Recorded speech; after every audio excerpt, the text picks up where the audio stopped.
Voici les titres de ce journal. Nous irons en Guinée-Conakry où un économiste vient d'être nommé chef du gouvernement par le président de la République.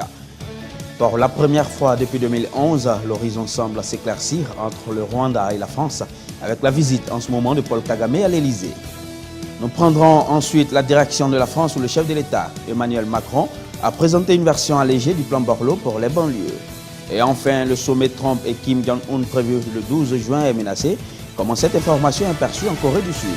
Notre tour du monde de l'information nous conduira ensuite en Italie, en Iran, puis au Sénégal. C'est tout pour les titres. Madame, Monsieur, bonsoir et bienvenue à ce temps d'information sur la télévision francophone chrétienne. Commençons tout de suite ce journal par le continent africain. À 64 ans, l'économiste Ibrahima Kassori Fofana, membre du gouvernement sortant, a été nommé Premier ministre de la Guinée par le président Alpha Condé. Selon un décret lu dans la soirée sur les médias d'État, plus de détails dans ce qui suit. Ibrahima Kassori Fofana, qu'on aperçoit sur ces images d'octobre 2015, est le nouveau Premier ministre guinéen. Il a été nommé lundi par décret présidentiel. Celui qui a été un opposant farouche au parti au pouvoir en Guinée, puis directeur de campagne d'Alpha Condé, a rejoint définitivement le RPG en 2010 après une défaite cinglante à la présidentielle. Cet économiste de 64 ans est bien connu des Guinéens. Ministre du budget et de la restructuration du secteur parapublic en 1996, puis ministre de l'économie et des finances de 1996 à 2000, il est limogé par l'ancien président Lassana Conté. Tout récemment, il occupait le ministère chargé des investissements et des partenariats publics-privés dans le gouvernement de Mamadi Youla. Les chantiers qui attendent le nouveau Premier ministre sont énormes. Proposer une nouvelle équipe dirigeante dans les brefs délais qui répondra aux promesses du chef de l'État guinéen. En effet, après avoir traversé une longue période dominée par des crises sociales à répétition, Alpha Condé avait promis de procéder à un remaniement ministériel qui devrait être plus soucieux des exigences de sa population. Un pari qu'Ibrahima Kassori Fofana doit relever et sauver cette fin de mandat de son ancien rival. 3 opposants détenus au secret depuis fin mars dans le sud du Tchad ont été libérés samedi soir. Cette libération a eu lieu à Mondou, dans la deuxième plus grande ville du pays, a indiqué Joseph Dadjinadji, président du parti cadre d'action populaire pour la solidarité et l'unité de la République. Capsure, reportage. 3 opposants détenus au secret depuis fin mars dans le sud du Tchad ont été libérés samedi soir. Ils ont été libérés à Mondou, dans la deuxième plus grande ville du pays, a indiqué Joseph Dadjinadji, président du parti cadre d'action populaire pour la solidarité et l'unité de la République Capsure, qui a déploré leurs conditions de détention. Pendant cette incarcération, ils n'ont pas eu accès à un avocat et leurs proches ne savaient pas où ils étaient, dénonce le président de Capsure qui parle d'une procédure extrajudiciaire. Les 3 opposants libérés sont 2 membres du parti et un collaborateur d'un autre parti d'opposition. Ils avaient été enlevés dans la nuit du 17 mars par des agents de l'Agence nationale de sécurité ANS alors qu'ils se trouvaient au commissariat de Doba. Selon plusieurs rapports, ils étaient venus y porter plainte contre X après la circulation d'un tract dont ils démentaient être les auteurs. Le texte appelait la population de Doba à la révolte et à tuer les autorités. Amnesty International, dans un rapport publié en septembre dernier, dénonce une répression en grande partie orchestrée par ce service de l'État. Venu pour participer au Salon international des startups Vivatech, le président rwandais Paul Kagame, par ailleurs président en exercice de l'Union africaine, s'est entretenu ce mercredi avec Emmanuel Macron à l'Élysée pour la première fois depuis 2011, alors que la relation entre Paris et Kigali reste très acrimonieuses depuis le génocide rwandais en 1994. A-t-on appris mardi auprès de l'Élysée, signe d'un progressif apaisement entre ces 2 pays? Reportage. Le président du Rwanda, Paul Kagame, a rencontré ce mercredi son homologue français Emmanuel Macron lors de sa première visite à l'Élysée depuis 2011. Une visite qui intervient alors que les relations entre Paris et Kigali restent tenues depuis le génocide rwandais de 1994. Lors d'une conférence de presse conjointe avec son homologue rwandais Paul Kagame à Paris, le président français Macron a déclaré que la France et le Rwanda ne vont pas normaliser leurs relations. Il a en outre ajouté que les relations commenceraient par une coopération multilatérale. Et donc, il faut savoir ce qu'on peut faire à un moment donné, comment on le fait. Et donc, on reprend notre coopération sur des sujets concrets, régionaux, mais on ne va pas tout normaliser du jour au lendemain. Et donc, je ne suis pas... je pense qu'aujourd'hui, nous ne sommes pas encore à vouloir nommer donc un nouvel ambassadeur. Paul Kagame, arrivé au pouvoir après le génocide, a accusé les autorités françaises d'avoir soutenu le pouvoir Hutu et d'avoir été un acteur des tueries ayant fait, selon l'ONU, quelques 800 000 morts entre avril et juillet 1994, essentiellement parmi la minorité Tutsi, mais aussi parmi les Hutus modérés. Paris a toujours démenti toute implication dans les massacres. Mais en 2010, le président Nicolas Sarkozy avait reconnu lors d'un déplacement à Kigali de graves erreurs d'appréciation de Paris et une forme d'aveuglement, sans toutefois présenter d'excuses. Autre élément des titres de ce journal, en République démocratique du Congo, la publication de la liste des partis et groupements politiques autorisés à mener des activités et à présenter des candidats lors de la présidentielle du 23 décembre 2018. Au total, ce sont 599 partis et 77 groupements politiques qui bénéficient d'une reconnaissance officielle. Suivons ensemble cet élément. En République démocratique du Congo, 599 partis politiques et 77 groupements politiques jouissent d'une reconnaissance officielle. Ces entités sont donc autorisées à fonctionner dans ce pays continent et de facto à présenter des candidats lors de la présidentielle du 23 décembre. La publication de cette liste n'est pas sans susciter des réactions hostiles et pour cause, sur cette liste figurent par exemple 4 partis politiques portant le nom de l'Union pour la démocratie et le progrès social, UDPS, la principale formation de l'opposition congolaise. 2 de ces 4 formations ont le même siège et le même arrêté ministériel.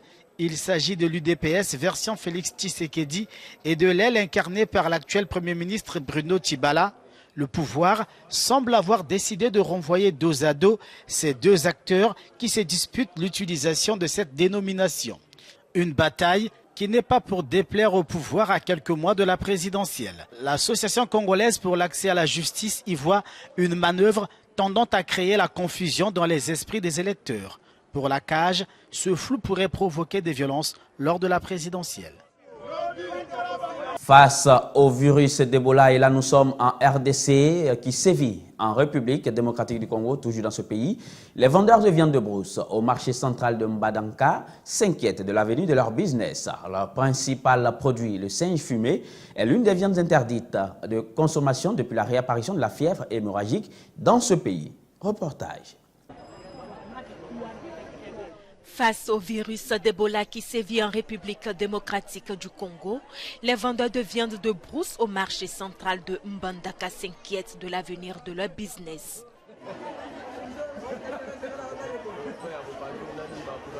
Leur principal produit, le singe fumé, est l'une des viandes interdites de consommation depuis la réapparition de la fièvre hémorragique dans leur pays. Nous ne savons pas vraiment d'où vient cette maladie d'Ebola. Nous vendons de la viande de singe tous les jours et les gens l'achètent. J'ai hérité de cette entreprise de mes parents et à l'époque, personne ne parlait d'Ebola. Je ne sais vraiment pas ce qu'on fera avec cette histoire d'Ebola. Avant l'épidémie, nous avions l'habitude de vendre un morceau de viande pour 36 $. Mais maintenant, avec cette histoire d'Ebola, nos ventes ne sont pas bonnes. Maintenant, une pièce coûte moins de 2 $. Même si les gens continuent d'acheter de la viande tous les jours, nous prions Dieu de nous protéger. Malgré les avertissements, certains habitants ne comptent pas arrêter la consommation des viandes de brousse. Et pourtant, des pertes en vie humaine ont été enregistrées du fait de la résurgence de l'épidémie d'Ebola. Les organismes d'aide se battent contre la négation de la pathologie. Ils sensibilisent sur la gravité du virus et des risques encourus en consommant de la viande d'animaux susceptibles de porter la maladie. Un mot d'économie dans ce journal à présent. Selon les chiffres d'avril publiés récemment par l'Institut tunisien de la statistique, le pays fait face à une inflation rapide. De mars à avril, l'inflation a progressé, passant de 7,6 à 7,7, un record pour le pays. Suivons ensemble ce détail. La Tunisie fait face à une inflation galopante. C'est en tout cas ce que laissent penser les chiffres d'avril publiés samedi par l'Institut tunisien de la statistique. On apprend notamment que l'inflation a progressé de mars à avril, passant de 7,6 à 7,7%, un record pour le pays. La Banque centrale a pourtant revu à la hausse ses taux d'intérêt en mars, justement, en les plaçant à 5,75% contre 5% au préalable. L'idée était de contenir l'inflation, une idée qui ne s'est pas visiblement concrétisée dans les faits, puisque les prix des produits de première nécessité ont continué à s'envoler. C'est par exemple le cas des produits alimentaires et des boissons, dont l'index des prix affiche une augmentation moyenne de 8,9% sur une année. L'augmentation est de l'ordre de 23,8% pour les légumes sur la même période, selon l'Office en charge des statistiques. L'agence Reuters ajoute que la persistance de l'inflation pourrait de nouveau pousser la Banque centrale tunisienne à revoir à la hausse ses taux d'intérêt ce mois-ci, les faisant passer à 6%.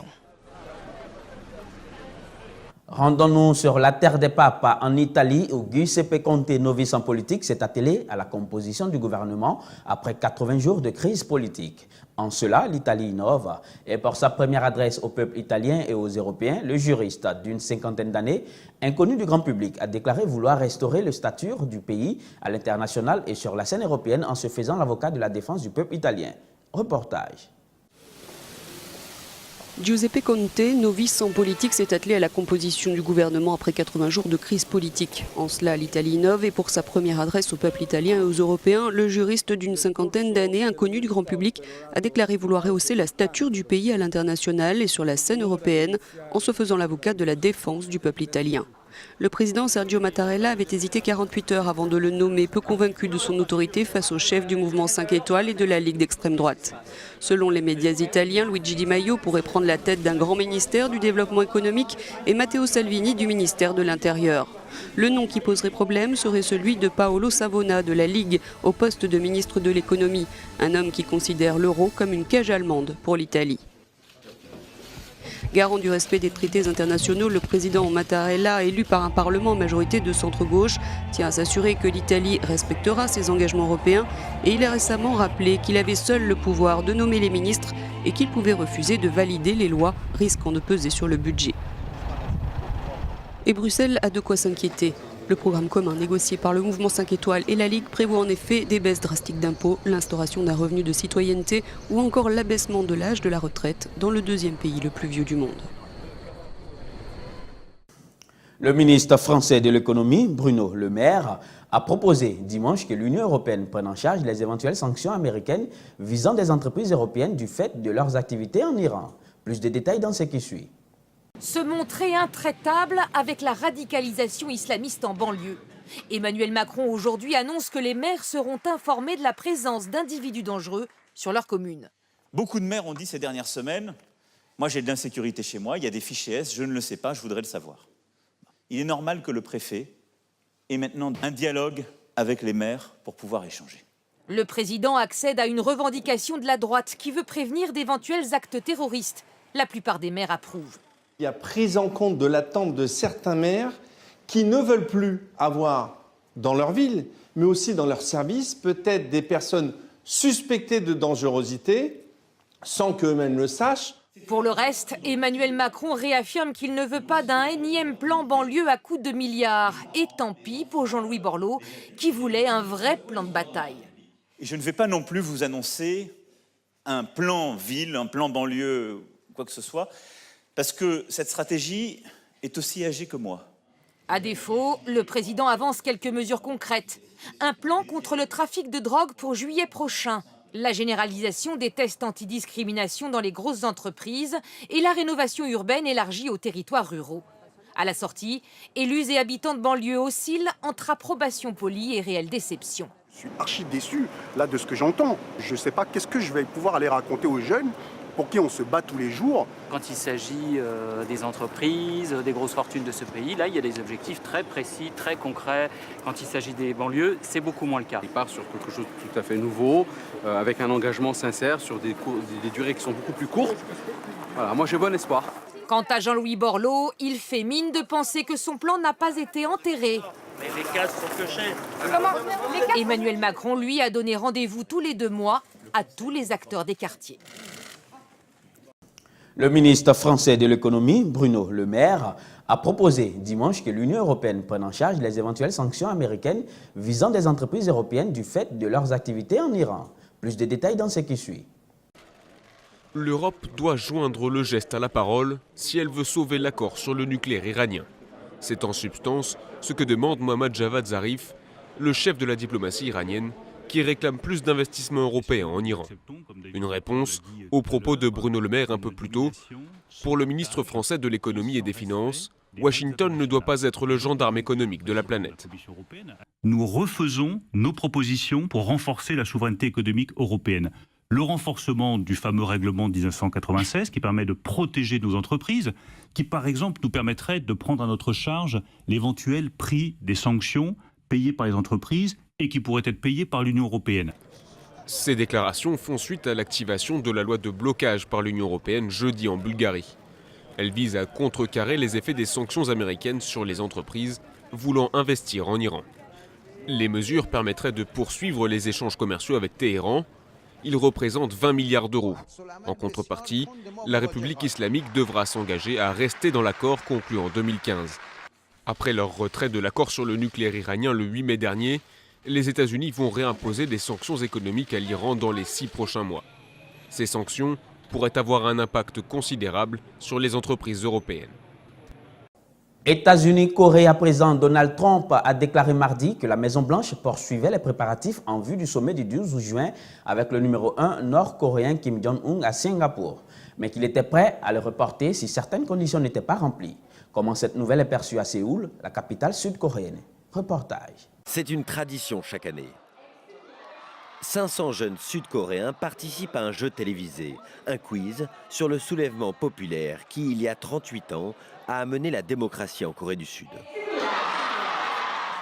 Tous ces jeunes savent que dans les années 80, leur président fut l'un des leaders étudiants du mouvement contre la dictature.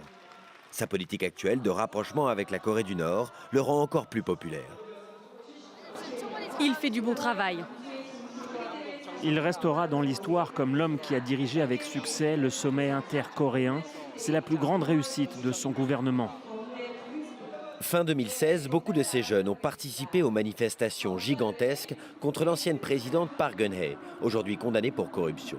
Un mouvement historique qui a permis le retour au pouvoir de la gauche progressiste incarnée par Moon Jae-in. Cette Coréenne de 26 ans était à l'époque dans la rue. Pourtant aujourd'hui, elle se soucie peu de politique. Je me réjouis de ce climat de paix, mais personnellement trouver un emploi est ma priorité. Je ne sais pas si le fait que notre président concentre ses efforts sur la Corée du Nord est une bonne chose, tant que le problème du chômage des jeunes ne sera pas résolu. En 2017, le chômage chez les moins de 30 ans a atteint un record. Et de plus en plus de jeunes Coréens voudraient que Moon Jae-in témoigne de la même volonté sur les dossiers économiques que sur la Corée du Nord.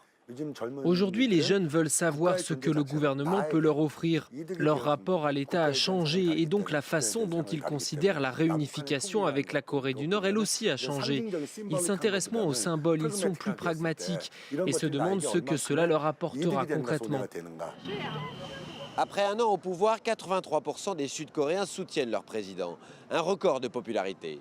Mais cet état de grâce cessera si les négociations avec la Corée du Nord finissent par échouer.